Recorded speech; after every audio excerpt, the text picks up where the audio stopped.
I think it's time for a poem. This one comes from the archives. It's one of the very, very first poems I wrote when I was in San Francisco. And I wrote it in that little mini park there. I think it's now called Alejandro Park, off of Cap Street, and I think around 19th. I wrote this poem there. And I'm going to read it in the language of my barrio, which is Caló. Y lo voy a leer así porque me da la chingada gana.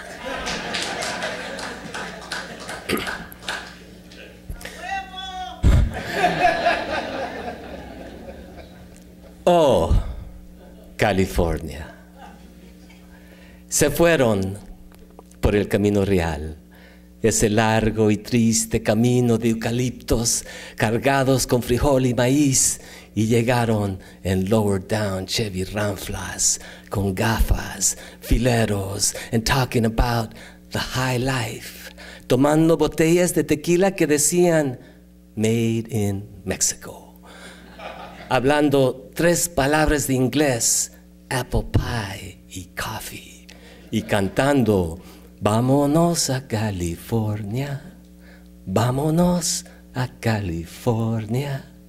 Se iban por el alambre, indios de calzón blanco y guarache, y aterrizaban pochos, pachucos, perdidos. Vatos locos con tatuajes mágicos de vida y muerte, esperando en las esquinas el big hit, the 5 and 10 of Caliente Racetrack that never came, cabuleando, esta sí es la vida gacha, cucaracha, and singing, vámonos a California, vámonos a California. And they came from New York, the Big Apple, to the Big Orange. Yorubas, jíbaros, borinqueños, piel color café oscuro, ojos de verde cocodrilo y un catatún tun tun, catatún tun tun, de viejas selvas ancestrales, but now with a pocket full of canceled tickets to the promised land, they were singing, vámonos, vámonos, vámonos a California.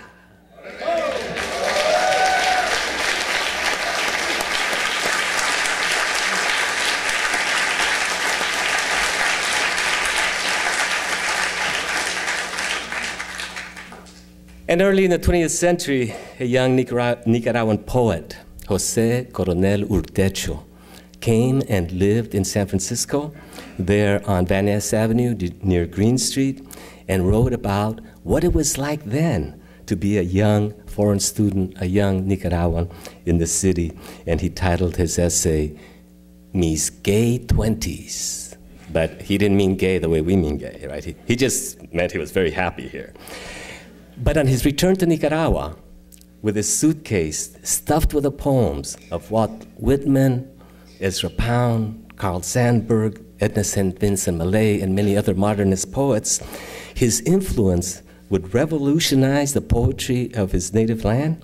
And from this poetic interchange, the greatest literary movement, I think, of the Americas emerged, the vanguard movement of Nicaragua, which produced such diverse poets such as Pablo Antonio Cuadra and Ernesto Cardenal, the greatest living poet right now of Latin America. But also the influence of Central American literature, for example, on the literature and the poetry of San Francisco cannot be underestimated. In particular, the poetry of poets like Claribel Alegría, Daisy Zamora, Gioconda Belli, Ernesto Cardenal, and in particular, I think, Roque Dalton, whose work and life inspires, I think, so many of us in this room, and was also the inspiration for the formation of the Roque Dalton Cultural Brigade, that tremendous group of poets and translators that produced the first anthology of Central American poetry, Volcán, translated by the members of the brigade and co-edited by Barbara Paschke, Poemas Clandestinos, translated by Jack Hirschman, and Tomorrow Triumphant, the selected poems of Otto Rene Castillo, co-edited by David Vopandesta and Magali Fernandez.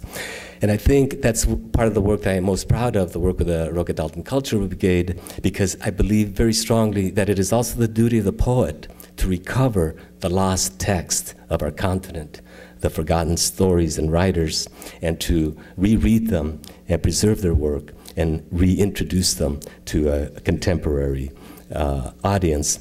And it is important also to read widely from many different streams of poetry, even bad poetry, so that you know what good poetry sounds like. And then, I don't think I'm too far-fetched in saying that during the 60s and 70s, the literary history of San Francisco was in the Mission District, right?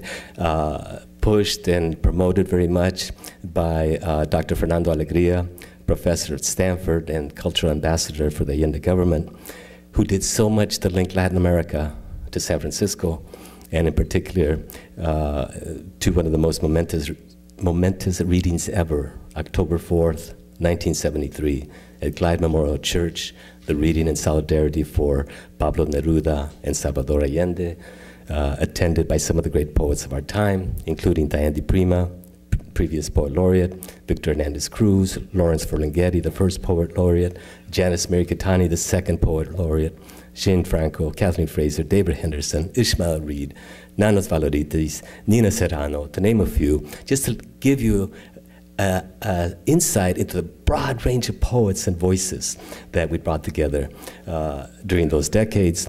And also, I say it was the literary history of San Francisco, the Mission District, because we had such also incredible amount of publications like Tintan magazine, La Gaceta Sandinista, El Pulgarcito, El Tecolote, and we had even now continue to have Floricanto en el Barrio, sponsored by the Friends of the Public Library, Floricanto en la Misión, another Floricanto en el Barrio in July 2011, and this fruition, this bursting of energy in the Mission District could not have happened without the solidarity and support of the rest of the San Francisco community.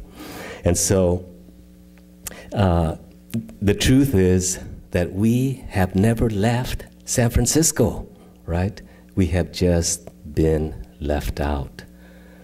But from now on, from this stage, I say that now all these currents, the indigenous, the African American, the Asian American, the Latino American, the Anglo American, the beats, the non-beats, right? The mission poets, all the poets, from now on, we all sing the song of our times and our place here in this beautiful city of poets. So after today, we will no longer speak of parallel literary histories, but of literary history in the heritage of San Francisco, punto final.